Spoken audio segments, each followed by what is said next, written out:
Voltamos, né?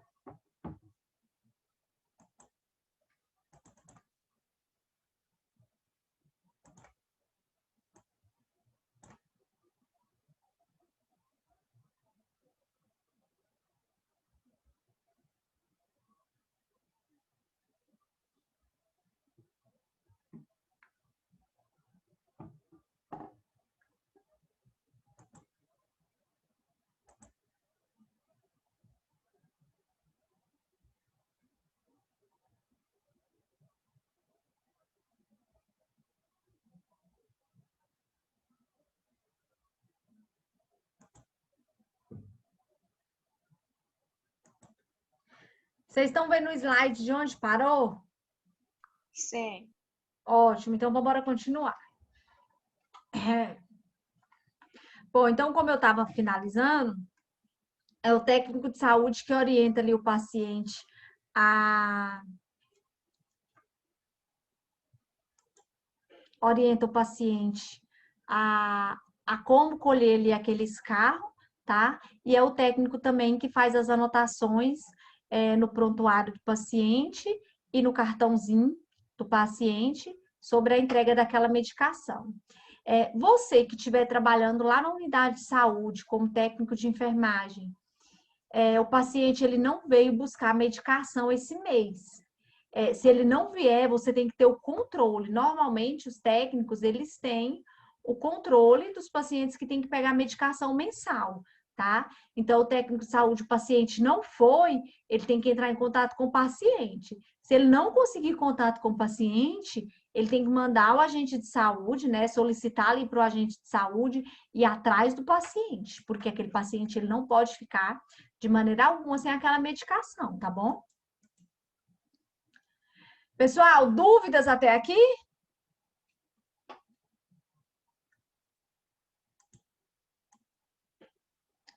Dúvidas? Não. Ótimo. Então vamos falar também da febre tifoide. Nome feio, né? A febre de tifoide, pessoal, ela é uma doença bacteriana também. Ela é aguda, tá? E ela é causada aí pela salmonela, né? O seu agente infeccioso, além do bacilo de Ebert, ou salmonela, né? Tem esses dois nomes aí. Normalmente, essa doença, ela está associada também aos baixos níveis socioeconômicos do paciente, né? A incidência dela é maior em regiões que são precárias, né? Principalmente saneamento básico, higiene pessoal e ambiental, tá? Então, a febre tifoide, a incidência dela é maior aí nessas regiões que são precárias, tá? E o modo de transmissão é o contato, né, direto aí com fezes ou urina da pessoa contaminada ou indireto, contato indireto, que é através de água e alimentos contaminados pela bactéria, pelo bacilo de Ebert ou a bactéria salmonella, tá? Normalmente, eu falei para vocês aí que ela se dá em regiões precárias de saneamento básico, né? Então, onde não tem água tratada, ela é mais frequente. Apesar de que a gente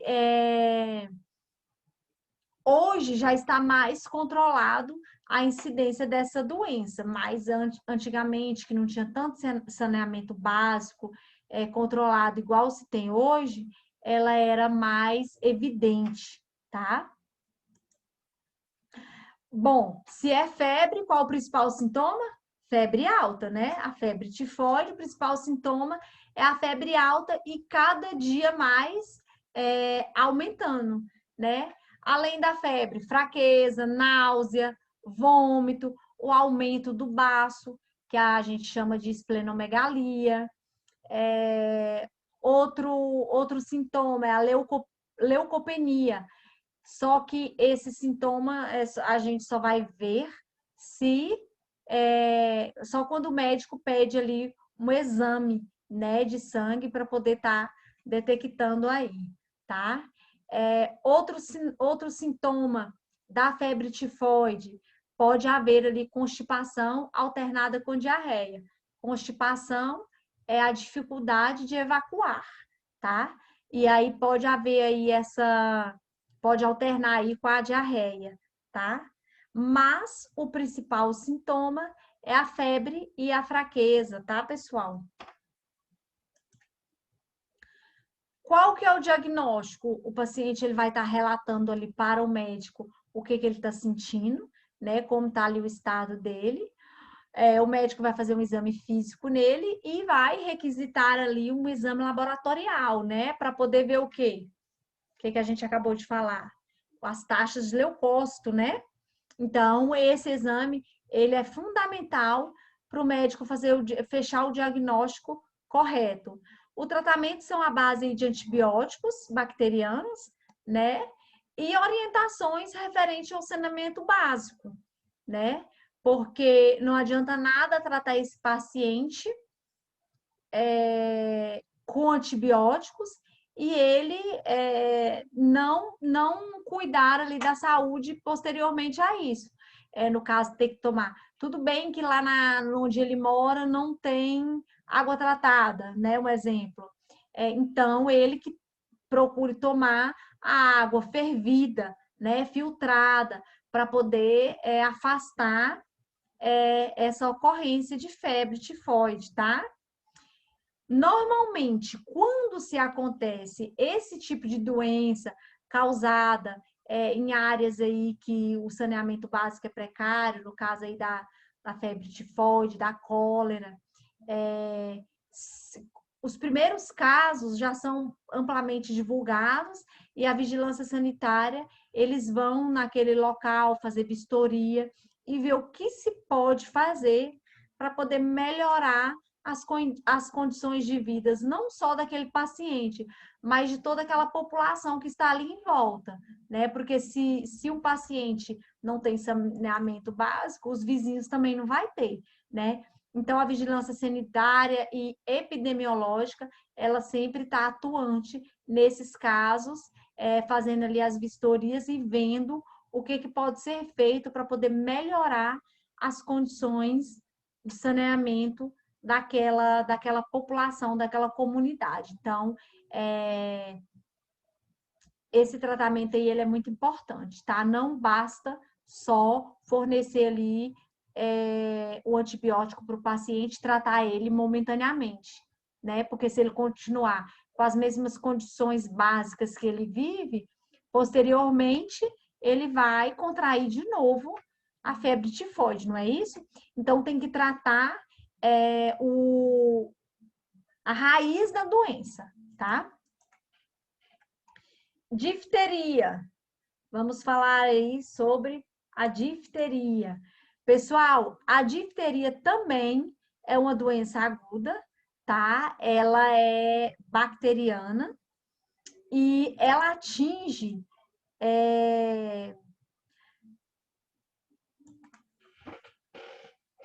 ela vai atingir aí a parte do pescoço, aumentando os gânglios linfáticos do paciente. O que a difteria vai causar? Ela pode causar ali tanto a dificuldade do paciente respirar, porque está bloqueando ali, né? Como o bloqueio total da respiração, né? Então, ela é bem, como é que eu posso dizer para vocês? Ela é bem cabulosa, né? Assim, falando na palavra vulgar. Porque se você não tomar e todos os cuidados, procurar ajuda médica logo, ela pode bloquear ali toda seu aparelho respiratório e que vai fazer você, se você não respirar, o que vai acontecer? Né? A pessoa, ela tem uma grande chance de levar o paciente a óbito, tá? O modo de transmissão dela é por contato físico, tá? Por contato físico direto, gotícula, secreção e também objetos contaminados, tá bom? como eu falei para vocês que ela ataca mais a região do pescoço, bloqueando aí a respiração, é porque a garganta ela vai causar ali uma inflamação na garganta e que vai leva o aparecimento ali de placas de pus, né, de exsudação na faringe. Por isso que pode ser que bloqueie ali o sistema respiratório, né, que vai causar ali a falta de ar do paciente, tá? E aí o que que acontece? O paciente ele pode sentir sintomas leves, né? E sintomas mais avançados, mais graves, né? Que é a parada cardiorrespiratória. Então é muito importante procurar ajuda médica logo, tá? E qual que é aí o tratamento da... Epa, foi para frente. Qual que é o tratamento da difteria? Não, o diagnóstico, vamos primeiro para o diagnóstico, né? É o exame clínico, físico e de laboratório, né? O paciente ele vai estar relatando aí para o médico e o médico vai fazer um exame físico nele, né? Temos que manter esse paciente em isolamento respiratório, né? Técnicos de enfermagem, usar sempre os equipamentos de proteção individual, além do antibiótico que o médico vai prescrever aí, em alguns casos, o tratamento ele pode ser cirúrgico, né? Muitas vezes as placas de exudato tá tão grande e abundante que só o antibiótico não vai conseguir combater, né? Então o médico ele pode optar ali por um tratamento cirúrgico, tá? E qual que é a melhor prevenção dessa doença, pessoal? Me digam.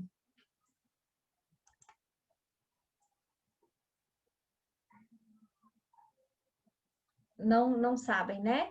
Olha só, é, a vacina, é a vacina de tétano. Olha que beleza, né? É a mesma vacina, que é o nome da vacina chama D de dado, T de tatu, né? DT, contra tétano e difteria. Então, é a mesma dosagem que eu falei para vocês no início. São 3 doses, né? Com intervalo aí de 60 dias da primeira para a segunda dose e de 180 dias da última dose para a primeira dose e reforço a cada 10 anos, tá? Então, a principal prevenção é a vacina, tá bom? Pessoal, dúvidas até aqui? Não. Ótimo. Olha só, outra doença bacteriana, né? A hanseníase. Pessoal, a hanseníase é uma doença, né, que tem cura, graças a Deus. Ela é bíblica, né? Nos tempos lá de Jó, Jó não tinha lepra, é a mesma hanseníase. Antigamente se falava lepra, tá? Então é uma doença que tem muitos anos. A principal prevenção dela também é a vacina, tá? É a vacina. Como é que é o nome da vacina, gente? BCG. É a primeira vacina que o recém-nascido toma quando ele nasce, né? Uma das primeiras vacinas. Então, a profilaxia dela e a prevenção é a BCG. Essa doença, a característica dela são lesões na pele, né? São manchas avermelhadas na pele. Normalmente, no local daquela mancha, daquela lesão, o paciente ele não vai sentir aquele local. Tipo assim, pode queimar aquele local que ele não vai sentir nenhuma dor, nenhuma ardência, nada. Ele não sente nada naquele local. Então, um dos principais sintomas é essa falta de tato no local das lesões, tá? O modo de transmissão é o contato direto aí por pele, mucosa e secreções nasais do doente, tá, pessoal? Normalmente, essa hanseníase, ela é muito parecida, o tratamento dela, com o tratamento da tuberculose, né? A porta de entrada para o tratamento da hanseníase é a unidade básica de saúde, tá? É feito o mesmo protocolo. O paciente ele fez o diagnóstico positivo, ele deu o diagnóstico positivo, as famílias, os familiares dele, as pessoas que ele convive mais intimamente serão chamadas também para poder fazer o teste. Normalmente, o paciente com hanseníase, que ele está contaminado, normalmente sempre tem um ou dois na casa dele que foi contaminado também. Às vezes contaminou todo mundo, às vezes contaminou dois, três, e outras vezes também já acontece de não contaminar ninguém. Então, mas assim, a maioria das vezes sempre contamina, e muitas pessoas, né? Porque tem esse contato, né, intimamente. Então, o que que acontece? Tem que chamar imediatamente ali aqueles familiares, tá? Para poder fazer o teste e iniciar o tratamento. A partir do momento que se iniciou o tratamento, a chance de contaminação aí vai a zero, né? Então, aquele paciente ele já não contamina mais. Então, é muito importante iniciar o tratamento imediatamente, tá? Os principais sintomas aí são as lesões na pele, tá? Com anestesia local. Olha o que eu falei agora há pouco. O paciente ele não vai sentir nada no local daquela lesão, tá? E se não tratado, vai haver aí o comprometimento dos nervos, tá? Do local ali, ulcerações da mucosa nasal e até a perfuração do septo, tá? E pode haver aí um sintoma mais grave, as lesões oculares, tá? O diagnóstico é feito a partir dos relatos do paciente, o médico ele vai fazer ali um exame clínico e físico naquele paciente, né? Um teste de sensibilidade ali no local das lesões, tá? Quando o médico ele não tiver certeza, ele pode também pedir uma biópsia da lesão para poder estar confirmando esse diagnóstico. E ele pode fazer também outro teste, que chama teste de Matsuda. Esse teste ele é específico apenas para pacientes com hanseníase. É o médico que realiza ele, tá? Então, é assim, o médico sabe ali da história clínica do paciente, fez o exame físico. Não foi suficiente, ele pode ir pedindo mais exames até ele fechar um diagnóstico completo.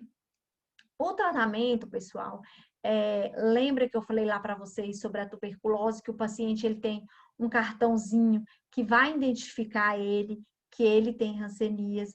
Nesse cartãozinho, ele vai mostrar, né, o técnico de enfermagem que é responsável por entregar as medicações, ele vai fazer as anotações também no cartão do paciente e no prontuário do paciente, tá? Então, todo paciente que tiver tuberculose e hanseníase, eles vão ter esses cartões diferenciando, identificando eles, é tipo um cartão de vacina, tá?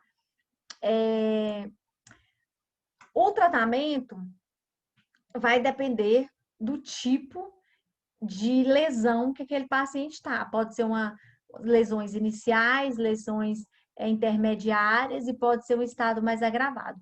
Então, vai depender tudo como que aquele paciente vai ser diagnosticado, tá? E aí o médico vai estar prescrevendo o tratamento mais adequado para aquele paciente. É uma quimioterapia também, da mesma forma que é o tratamento da tuberculose. Vem umas cartelas de remédio desse tamanho, com as medicações, todo dia vai tomar ali a medicação. A primeira... Oi. O meu pai, ele teve a hanseníase, aí o tratamento ele fez na unidade de saúde também. Exatamente. Aí o primeiro coquetel que eles falam que toma é na frente lá dos médicos, não pode tomar em casa. Exatamente, chama-se dose supervisionada, né? Sempre quando o paciente for lá, vamos supor que ele vai lá todo dia 10 do mês pegar a cartela dele. O protocolo do Ministério da Saúde determina que a primeira dose de cada cartela, ela tem que ser supervisionada, né? Então, o técnico, ele vai entregar aquela cartela, só que ele já vai te retirar o comprimido que o paciente tem que tomar. E ele vai entregar para o paciente, ele tem o protocolo, gente, do Ministério da Saúde, orienta que o médico, o técnico tem que ficar olhando para o paciente e ver ele engolir aquela medicação, né? E se o paciente, eu vou contar para vocês uma história que aconteceu com a gente lá na unidade básica de saúde do Morada do Sol. Era um dia que estava muito tumultuado. E era um paciente, marido e mulher, os dois estavam contaminados pela hanseníase e estavam fazendo tratamento. Aí o esposo foi buscar a medicação dele. Não entrega, tipo assim, o marido e a mulher. A técnica não pode entregar o dele e o dela, não. Entrega individualmente para cada um, por causa justamente dessa dose supervisionada. Aí a técnica estava muito atarefada e ela foi e deu o remédio para ele e virou as costas para ele para poder fazer a anotação no prontuário dele e no cartãozinho que tinha entregado aquela medicação para ele. Ela não ficou olhando para ele. Ele pegou os remédios e colocou no bolso e foi embora. E chegou lá na casa dele, morrendo de rir, contando para a mulher dele. E nós lá, né? Os estagiários, eu lá também. E aí, o que aconteceu? A mulher dele pegou e brigou com ele e foi na unidade na mesma hora e contou para a técnica o que foi que aconteceu. E aí já foi aquela muvuca, né? Porque todo mundo ouve, e aí já correram e contaram lá para a gerente da unidade, e aí a gerente já deu uma bela de uma chamada na técnica. Por quê? Porque a obrigação dela, gente, não é a gerente do posto, da unidade, que está falando, não. É o protocolo do Ministério da Saúde que determina que o técnico tem que ficar olhando para o paciente engolir o comprimido. Porque se acontecer isso, que aconteceu aí, alguns pacientes fazem, sobra para o técnico. Quem estava errado? O paciente estava errado, mas a técnica também errou. Aí ele pegou e voltou lá depois na maior cara lerda, rindo lá atrás da mulher dele, depois que a técnica já tinha levado aquela ensaboada da gerente dela. E aí ele chegou lá rindo. Aí a técnica falou assim: rapaz, como é que tu faz uma coisa dessa comigo? Olha aí, eu fui chamada a atenção por sua causa. Aí falou com ele assim, com a maior educação. Aí ele pediu desculpa, falou que estava brincando, que ia tomar na casa dele e tal. Mas assim, nunca mais ela deixou de olhar para o paciente na hora da dose supervisionada, tá? Então, realmente, essa primeira dose aí, ela tem que ser de frente aí ao técnico, que é a pessoa que entrega a medicação para o paciente, tá? Outra coisa muito importante, pessoal, da hanseníase é que quando o paciente ele é diagnosticado, ele toma vacina novamente, tá? Essa vacina BCG, ela é tomada só quando a gente nasce. É aquela vacina que fica aquela cicatriz aqui no músculo deltoide, não tem uma cicatriz aqui? Acho que a maioria de vocês tem. E ela só toma uma vez na vida. Só que se o paciente for diagnosticado, ele toma ela de novo, tá? Como uma forma de reforço. Ele e toda a família, tá bom? Dúvidas da hanseníase, pessoal? Não. Não? Ótimo. Então, a gente vai falar um pouquinho sobre a cólera, né? Eu falei dela lá no início. A cólera é uma doença infecciosa também, por bactéria. Ela é aguda, tá? E ela geralmente se dá aí em locais onde não tem saneamento básico, né? É um problema social. Envolve a superlotação, o acesso inadequado à água limpa, coleta de lixo, banheiro. Ela causa aí diarreia, vômito e ela leva à morte por desidratação intensa em questão de horas, principalmente em idosos e crianças que se desidratam fácil demais, tá? Hoje a gente quase não vê falar na cólera, mas acho que uns 20 anos atrás, 30, 25 anos atrás, teve um surto no Brasil, um surto de cólera, né? Normalmente esse tipo de doença ele afeta aquelas pessoas que moram em locais onde não tem saneamento básico, né? Que não tem água tratada, que eles tomam qualquer água, tá?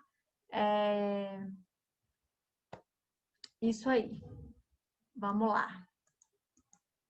Quais são os principais sintomas? Diarreia líquida, né, que eu falei para vocês agora. A diarreia, pessoal, ela causa desidratação, tá?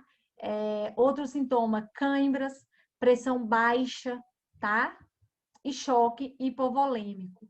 O diagnóstico vai ser o relato aí do paciente, né? A partir do momento que o paciente relatar todos os sintomas que ele está sentindo e como que ele vive, né? Porque eu acabei de falar para vocês que é um problema de saneamento básico, né? Aquela água que é utilizada, que não tem nenhum tipo de tratamento, né? Então, a partir desse momento que ele relatar isso para o médico ele já vai suspeitar, né? E aí o médico ele vai pedir aí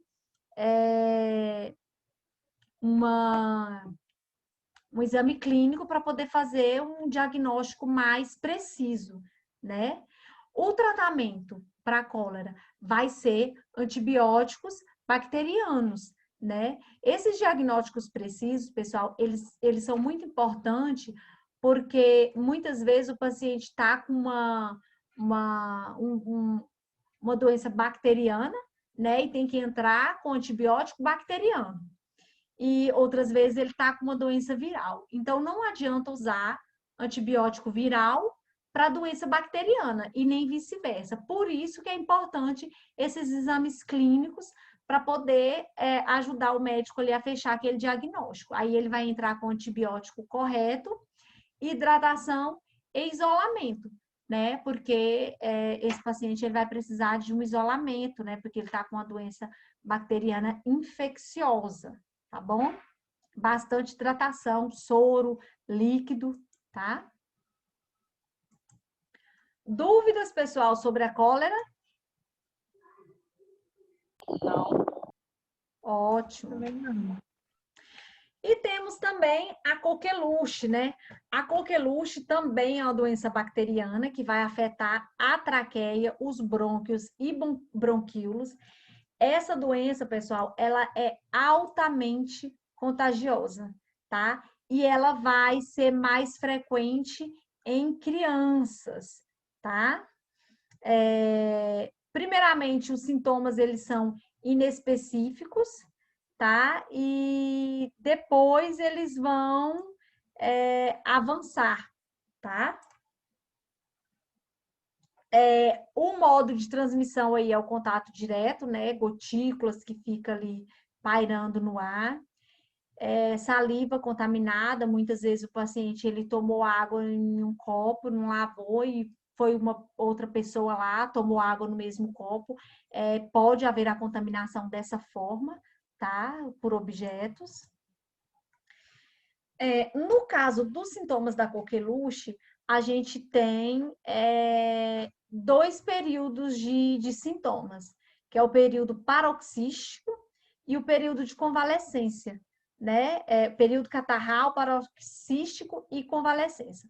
O catarral é o espirro, é aquela água do nariz, né, que fica saindo o tempo todo, que a gente chama de coriza, e lacrimejamento nos olhos. Esse é o período catarral. Depois, posteriormente, vem o período paroxístico, né, que o paciente ele vai ter crises de tosse, expectoração, cianose de extremidades, né? A expectoração, por quê? Ela não atacou ali os brônquios e os bronquíolos. Então, o paciente ele vai tossir bastante, né? E vai ter aquela expectoração. E o período de convalescença, né? Que é aquele período em que os sintomas eles vão diminuindo e desaparecendo, tá? Aos poucos eles diminuem e somem. O diagnóstico é a história clínica do paciente. O paciente ele vai relatar para o médico ali o que ele está sentindo e o médico também vai pedir aí alguns exames, tá? Para poder fechar ali esse diagnóstico. Tratamento sempre antibióticos bacterianos.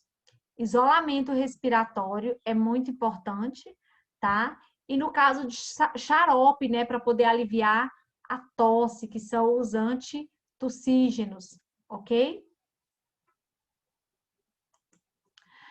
Qual que é o meio de prevenção da coqueluche, pessoal? Vacina?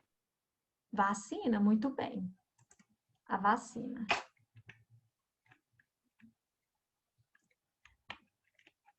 E qual que é a vacina que a gente toma? Quem sabe me dizer? Hã?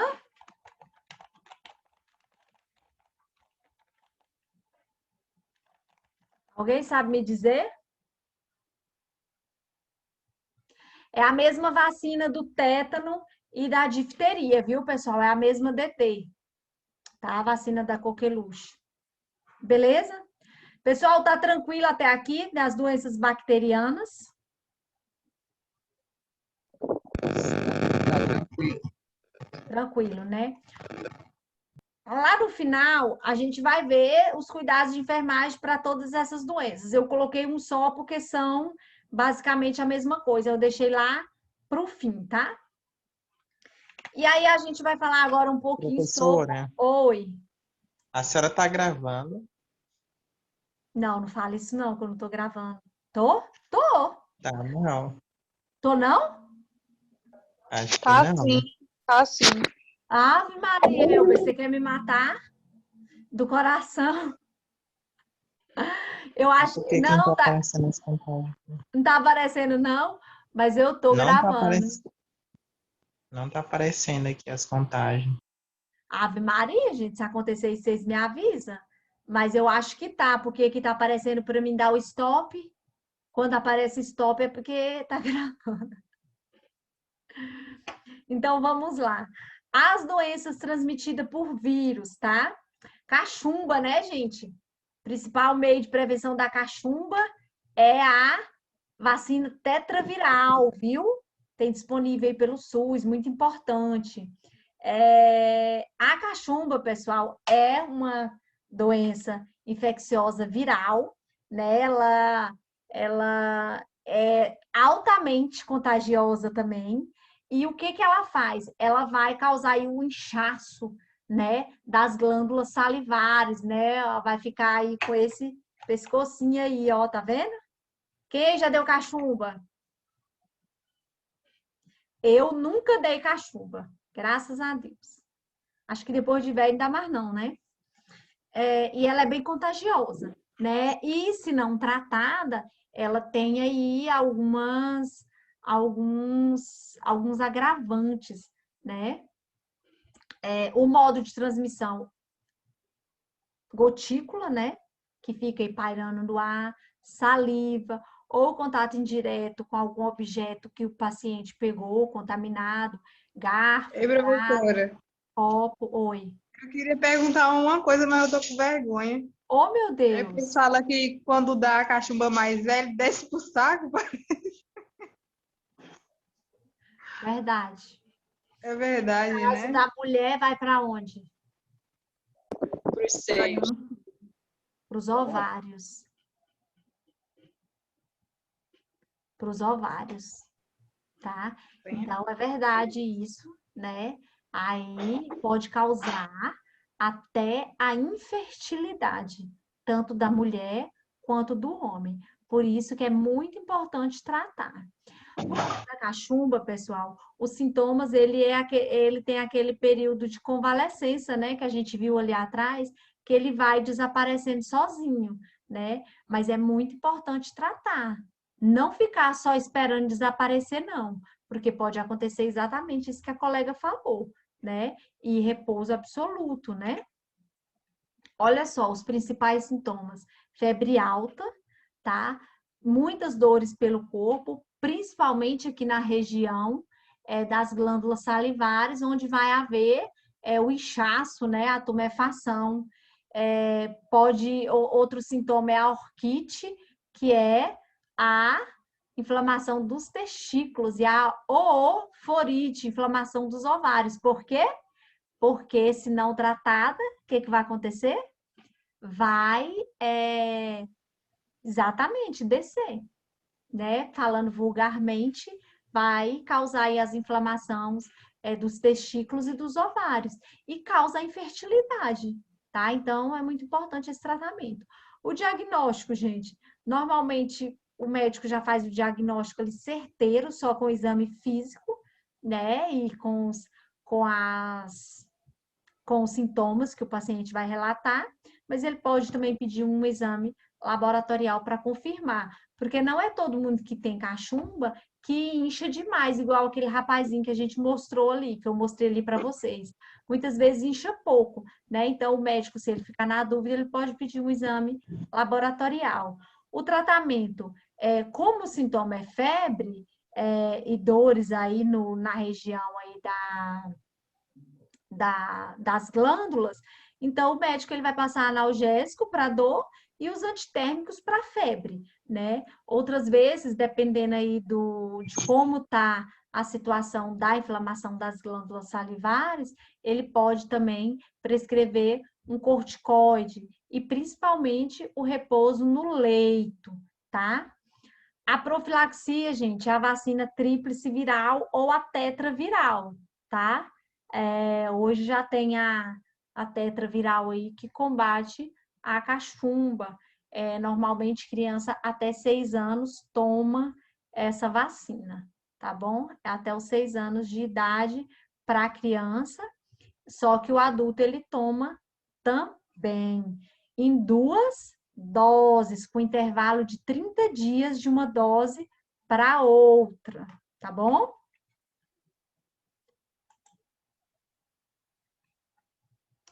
E a rubéola, gente. A rubéola é outra doença, né, causada por vírus. Normalmente deixa eu voltar aqui a foto para vocês. Vai aparecer essas manchas avermelhadas aí no corpo do paciente, tá? Ocorre aí na infância e na adolescência. E na fase adulta também ocorre, viu, pessoal? Não quer dizer que não vá ocorrer, mas ela tem mais incidência na infância e na adolescência, tá? O modo de transmissão dela é contato direto, tá bom? Por meio das secreções, né? Gotículas também no ar. Principais sintomas, né? Nós temos aí 3 períodos, né? Que é o período prodrômico, que é a febre, dores no corpo.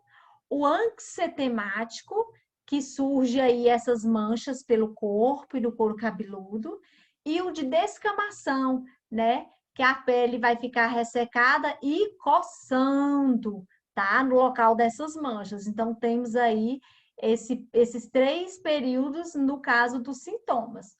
Diagnóstico, exame clínico, físico e laboratorial. O tratamento, pessoal, repouso analgésico e banho com antisséptico, devidamente prescrevido pelo médico. O Zoom vai derrubar nossa aula em 1 minuto. Se te restarem dúvidas, amanhã a gente continua, mas acho que não dá tempo de terminar a apostila. Aí a gente continua amanhã. Vai faltar alguma coisinha, tá? Vou continuar falando. Bom, não vou falar mais não, porque aí vai começar outra doença. Então, é isso. Os cuidados de enfermagem, pessoal, para essas doenças infecto-contagiosas, isolamento, dependendo ali do tipo de isolamento para cada doença, e administrar as medicações e sinais vitais, é muito importante. Por quê? Porque a maioria dessas doenças causa febre, não é isso? Ou hipotensão, que a gente viu ali agora